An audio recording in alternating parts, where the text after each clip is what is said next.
বলেছে, আজ ওদের প্রেতাত্মারা উলামায়ে কেরামদেরকে সন্ত্রাস বলে জেলখানায় নিয়ে ফাঁসির হুকুম দিয়া উলামায়ে কেরামদেরকে জাতি থেকে বিচ্ছিন্ন করতে চায়। জোরে কোন কথা ঠিক কি না?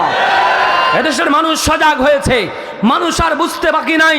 যারাই উলামায়ে কেরামদের বিরুদ্ধে কথা বলে ওরা কোনো না কোনো চক্রান্ত আর ষড়যন্ত্রে জমিনে বাস্তবায়ন করতে চায়। সুতরাং উলামায়ে কেরাম খুব সাবধান থাকতে হবে, সহি বুঝ নিয়ে চলতে হবে সাধারণ পাবলিকদেরকে। আল্লাহ আমাদের প্রত্যেককে কবুল করেন, জোরে কোন আমিন। যে কথা বলতেছিলাম, নবীর ওয়ারিস উলামায়ে কেরাম। কার ওয়ারিস? নবীর ওয়ারিস উলামায়ে কেরাম। এরা উলামায়ে কেরামকে সন্ত্রাসী বানায় বুঝাইতে চায়।